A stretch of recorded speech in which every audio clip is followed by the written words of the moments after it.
Hello loi te ho tu ni nu khun zong sang ni la som ni la li ko ma release ani ki bor Bloodstar kiti movie explain anangai ki no ite movie ki pana hen nunga mel hoi ta bubi ki tinu hi achang sia gari a mun thip la highway a ki tol pe ni ahung ki mu ene hi he tia ki tol pe na chona so pinu jon phone call a hin bolin a hin la ma chon apik pi po ne hi aji chu aso pinu adomo pa hi ama he an dei cha na hi in aso pinu ko ma chon ki khen pi in ana ti na hin la aso pinun atu se na ngai lo chi chon aso pinu hi anamu nom pon a phone call jong chu apik pi ta po ne hi ga he theding a hen bobi hi a in ko te anu apa he to a khom ta powin a chang se hin a mi na hi a ji chu aneu lai chon apa hi anawa vojing si in a hele apa he anamu nom pon anamu nom lo ji chon apa yang hot hot chon anomin a hele them khat a hung le na hen apa hen a chon nu hi zelin an ko in zel na kon chon bobi hi a hung po da in hi cha kon chon anu apa ko me anom ta pon a chang se a hen anakiwa in hi ti chon ana khusa ene hi bobi zonga che chen a hele mun khana hen thau khum na ding hi an tan aman zong thau khum ding a tian che chang ga kinga in thau cha ki khum tan a hele thau khum pe na chon officer khani a hongin officer pa chen bobi ko ma chen bobi nangle na so pinu ke ka ta bang chu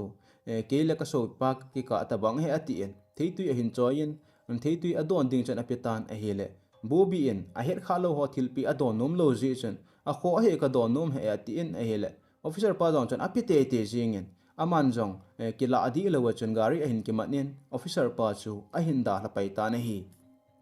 eti chan ama jong a ki tol tolin a hele I chan hang a che zo wa hen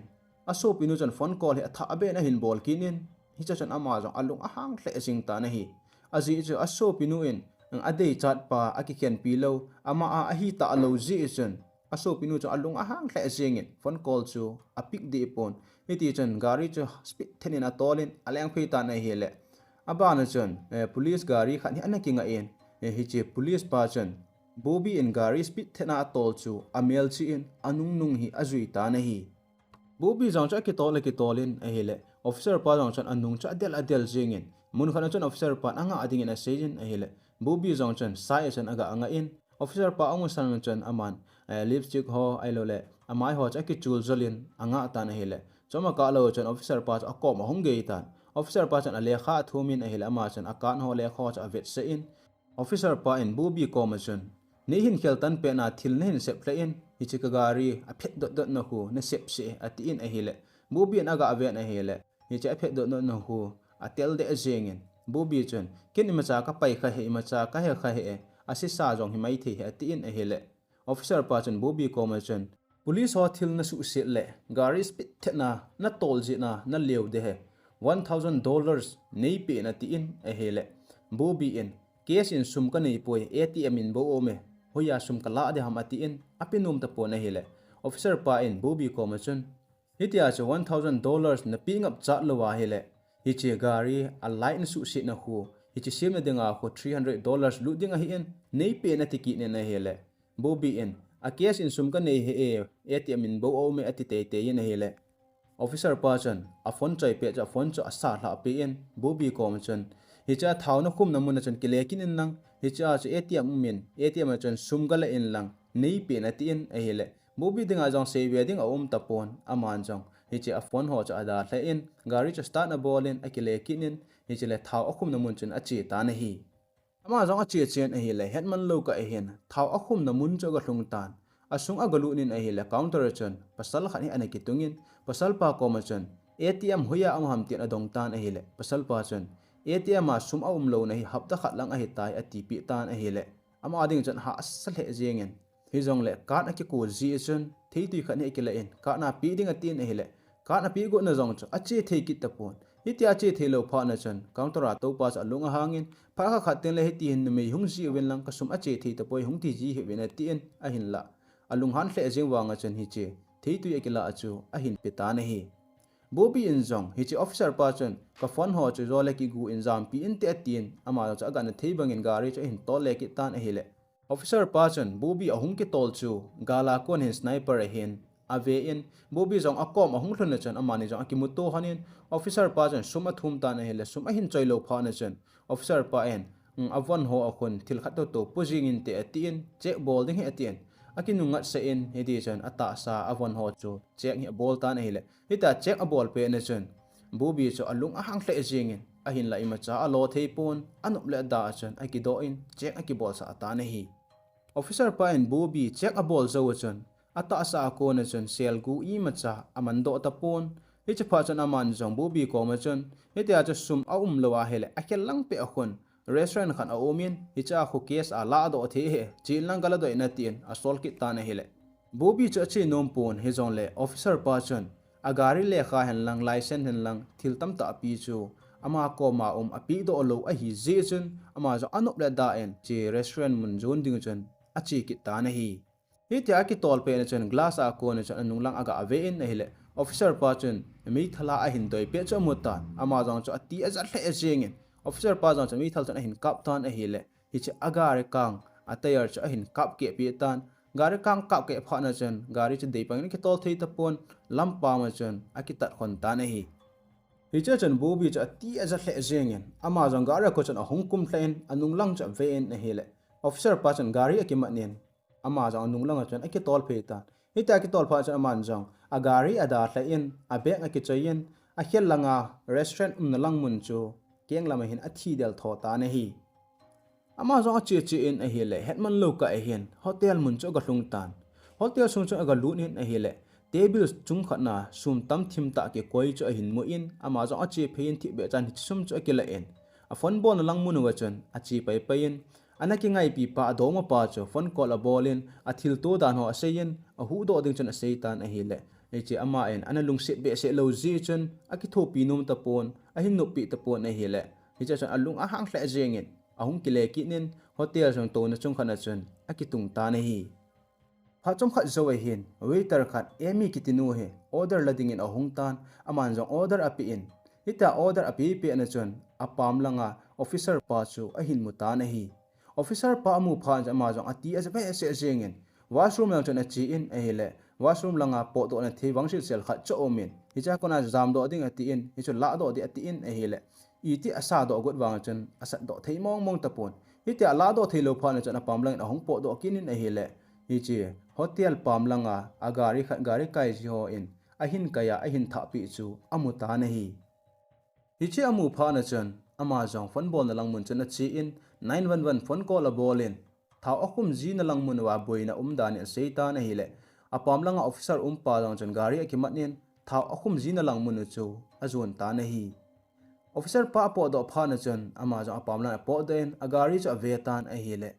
agari akang akap ke jong chu ana phaset sing tan gari cha honding ati in a hi le agari sunga chabi da hla den cha a koi ji chun chabi ta pon ana ki lok tan a hong thei ta pon a hi hi pha chun ama jong hotel sunga chun ale lut ki ta na hi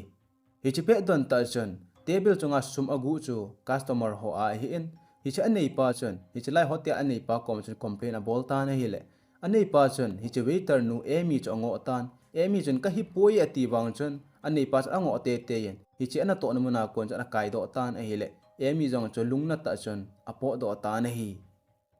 alang khana bo bi jong phone bol na lang mun chana chi in aso pinu cha phone call bola aso pinu ko ma thil ato ho chu seiding ati in phone aga bol go tan a hi le hi cha chun officer pa cha hong lu nin officer pa chun a phone le gari cha bi ho cha pe in bo bi ko ma chun hi choi ki la in lang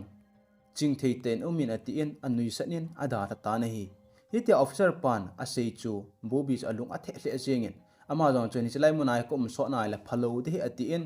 gari chu to la po do loi jeng ni ati na pam lang cha hong po do ta na hi le apam lang a chun hi lai muna na tong emi waiter nu chu thlasita amun khan anakituna anaka chu amutan iche mu pha chan akomin a chi in ina ti ham tena ga dong tan a hele emi jong chun hi chlai mana a hi lo na ngo wa ana to no kana ala do dan chu a hin seitan hi chi chu bobi in sum ana la chu he tan ama ji a khanin hi tia ato na chana thlasita om chu agelin a hele apuna hle jengin a hin la sei do ngam pon emi commission na in hoi lai ham tin adongin a hele emi in bobi commission ka in hi kon ta khat ka laki aki zo ne ngari jong ka nei pu yatin a sejin a hele bobi in jong emi chu a in chan tha pa ding ati in agari ato ding chan atem tan a hele ama jong cha nomin hiti chang gari ato hanin a chi hon ta na hi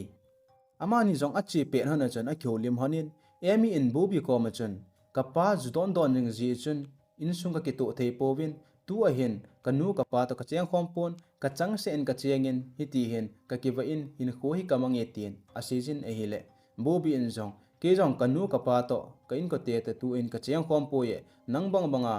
kapa in ka neu lai chun e na vo jing ji in hi chi na ka na mu thada in a hile ko hung lit nu hin kapa in e mu thada ji chun jelin in e na ko yin ke jong ko hung po da ko nin ama ho to khom talawin hitia he ka chang se ko ma ka hin e ta ye so pi khat wang sa ka nei na ye ka so pi nu chu ka pa ka nu chon alung si nin ke e mu thada ja manin hi chi na he ka so pi nu to ka kilung si han wangin phat si a ki vop talo u cha banga ki ngai lu na talo we hin ko hon ta ye tin a sei ta na hi bobi en hotel a sum agu ji a ho he phalo asunga na tong khat aki kai do cho gelin a hele no mo as hle jengin aki phalam hle jengin sei do lo di ati a hian a hi wang chon emi ko ma chon hotel a sum mang chu ki la a he e ka boi waling a ka la chop jing he tin a sejin ngai da ma ki thumin a hele emi in ka he na ye na la pe jong kamuna ye a hi wanga i ma cha ka sei lo he ti en angai dam thum chu asan pi ta na hi emi in bobi ko ma chon nang keu se na hi po ye phat masalaya jong hi tabang hin mi ahung ji in abang in ka gari ase ativin hi ti chon hotel en thil aza zan hi ana bol do jiwe tin asijin a kheulim lim hanin hi le hi ta kheulim hon lai ta chon emi angi chang ta cho sniper hen ahung ke ka min emi chu athitan athisan apa jengin bobi chu ti za be se jeng gari anga in emi chu akapi in apam lang chu apo da in akisen en akamen hi le agalanga kona officer pagari ahung ki tol amu phana chen amajang ati ezabe se jengin gari sun chen alut kinin gari chu speed thenin atolin azam ki tane hi officer panjong bobi chu khu thene hindelin e hile choma ka lo wa hin bobi chu hindel phatan a hindel pha chen agari nunglang chu ki khonjot chen hin atanin e hile bobi chen dei bangjang tol thei tapun akicha chu to e hile speed the chen atol ki tan e hile ada hlatan a khel langa chen truck khat ki nga he hin mu in hi cha chen ama jong akinga in a driver pa kom chen ki thopi na thum tan a hele driver pa jon ki thopi ding ati en shot gan hi allado in aung ki tol han lang cha ve hanin a hele officer pa anung langin anu tan amani jong a khei honin a hele officer pa chen pistorin an do yin driver pa jong chen officer pa thip mo ha numei nu thip mo ham cha he thiam thei ta pon officer pa and driver pa kom chen hi chen numei nu chen mi atha a hena ta san lawa hele agari hu ga ve en ami tha ometin a seitan a hele driver pa so alung athe hle jengin alung a boi hle jengin hoi chu ta ha hoi chu zo ham a thiam thei ta pon hi tia lung a sai ka lai ta chen officer pa chen hi che driver pa cho a kap li tan a hile bobi jang cha ki cha be se jang ga na thei bang chen a gari lang a ki jen gari a ki ma nen azam ki ta na hi bobi azam do chen officer pan jang a gari a ki mat ki nen bobi nung chu adel ki tai bobi jang hi ti chan azam zamin a hile ho jang hi ahung jing tan ho ji na hin mun khana hin signboard khana hin gari siam na mun chu a hin mutan hi chalang chan a chi phein gari ki ngan ho na la chan a gari anga in apam la chan apo da en a phone chala da en mi phone bol de tin a hele network hi an ki ta pon hi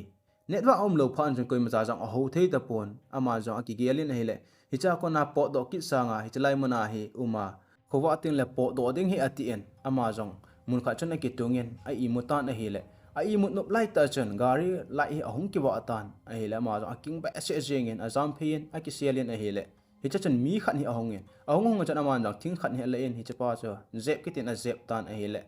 hi che officer pass ani to lo mi chom be he ni tan mi chom an hi pha na chen aman jang ngai da ma ki thumin hi cha pa kom chen nei ki thu pi na ti na hi le hi cha pa chen henga ki thu pi ding he pi le ka boss pa ahong teng le ka boss pa kom na sei na nge ati in hi ti chen a na room sunga chen a puilu nen coffee he a ki hal hanin a don han ta na hi hi chipamin hi e na hi in e chu bobi en avo na akinan na chu a khu chu avo ke pi hi in a thia position bobi in jong a khu chu tom pi in iti chana kholim hanin ama jong ki su thing ding ati in a hele hi chipe don ta chen et a boss pa chu hong tan a boss pa hong pha chen a boss pa receive ding chana ma po do tan hi cha chana ma jong washroom ma chi ding ati in room kha chana ga lut tan a hele koi washroom ma la chen thilman cha hena dim se jengin chuti lowa numei ho ka hi dim jeng a hin ana ki khai na hi hi cho amu pha chan alung atong hle singin ama jo aga ki hin a hile ako ma chan officer pa cho an tan officer pa mu pha na chama jo aking lo jingin aki cha chu to officer pa en jong bobi ko ma chan hi cha ki khai ho hi ve en ama ho jong hi sauta ta zamu wa hi ta gen thei ta thi hi ve nang jong I chan zam dam itina thi ding ham tien a season a hi le Bobby jong akichabe ase jengin zam do ki ding atien aga hlai tan a hi le et hi chalai mona na tong pa chon a hin khian tan a hi le tol se na ki nein kho hello be hen Bobby chu a ta na hi Hijiteni hi ucha hi honin amani ki tho khom hana hitia he numei awa le ho chu amat ji hona ki chepna nei hona atha ji hon chu hi en officer pa jong hi koi officer hi lovin officer thlem zo chu a hi en hi pha chom pha zo hin Bobby chun hu a hin hetan hu a hin he na chun to na khat na hen anaki kan tan anaki hen tan hi cha chun et chan no men et chun Bobby ko ma chun thuman lo hoi a season a hi le Bobby chan angai thada be ase ajengen akap thota na hil officer pa cha hongin officer pa chan asubi pa et chu ano to in a hil ama jong chulung hang ta chan akipa do in Bobby chan officer pa ko ma chan ipidinga hitya hi nei bol ham tien adong ta na hile officer thlem pa en a hi poye kasubi pa et hu apina kun angol tabangin aumin ama hin numei ho hi hitya hi mana su gen thia chipna niya tha ding hi athan na lang ta hi Hijije na he keiman jong kana ki thopia he tias kana bol pia tuni khwa nang jong hi hichilai munai nung o kha he tin asei ta na hi officer tlempa en hitia asei chu Bobby chu akichle jingin kichle ezong le hichilai muna kona aso do ading hi ha asathim chu he ta officer tlempa chon chemcha khan hi ala en hi chi chemcha hi numei ho hoilai lai ham hi ki atla ji a ki chipna ki nei ji he tin asei kin in hi le Hichi chu Bobby chan angai no mo be ase jing achil to phi khum tan a hele officer pa chan im cha jong ase pon ading do in phat we na chan achi in aga ki ve in amai chu chil ase khum chu aga ki thin in alang khana et chan Bobby chu hin tu in akam ake pi tan a hele officer hlem pa jong chan chem cha chu ki choyin Bobby ale chu anup le da in a hing sana chan atan hla pi ta na hi hita a hing sana ale ki a chu Bobby jong chan alel hle jingin na asa hle jingin akichat wa na lama chun athimil ta na hi officer tlempan jong ale atan pi zo chun pun kang se khat hi athisan chop ding in akam sung chun a het lut pe in ada hlon ta na hi pha chom khat zo a hin Bobby cho ahung lim kit tan ahung lim chun akhun akyang anaki kan no chu anaki hlam tan ama jong ache phein phat ve chun ki ve tan a hele ale chu ana tan tan abong lang chu mun chom ani koyin aman jong room kha cha ga ve tan a hele hi cha chun hi chi te ni u cha chun TV ana ve honin nup te an honin hi tia hon chu chan se ati in chemcha khana hin ki choyin ahung jam do ta na hele anung nang chun officer tlempan a hin he do tan a hin he do chun anung nu cha hin zuin a hele road mun khana in a hin del pha in hi cha chun ama jong akomina chi in pistol khani a pe in hi chi pistol a hi mei chang khat um ma hi in nangin pistol nei kap ding ken nang ga ra ka ta ding athi awang si ati in ama jong chun kita to pi ding atien na hele agia lo lang be achon Bobby in officer thlem pa kap ta lo wachon pistol chun ama le ma ki doyin aki kap ta na hi officer thlem pa in hi chi amu pha na chon alung a hang hle jingin akomin a chi in aga ve ta na hele akama jong chun tisan ahung da in hitia tisan ahung do na hi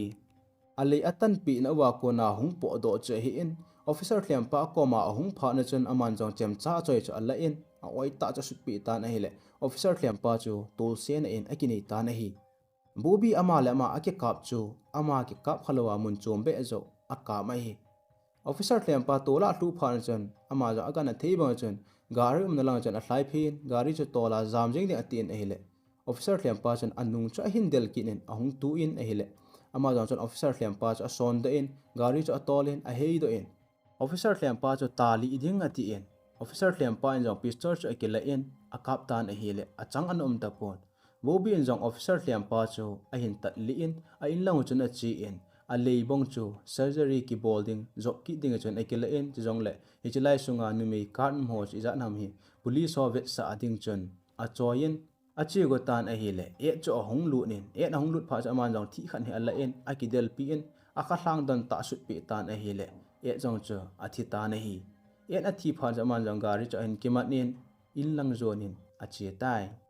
hitia ki tol pe na chun ama sa phone ana bola ki thopi na ana thum na pa adong ma pa chun phone call a hin boltan a hi le ama chun phone call chu pick ta lo chun a phone puma chun a pai ta na hi alungge la hi ama sa ka boi pe na e ki thopi nom lo chu pida ko ho dam ati ne hi hi cha hin a movie zo a ki chai tai tu sim azon chan ein ngai zo sin bon chaw chung ki pa thu khan sein video tha ahung ki taka sin ananga jingoi te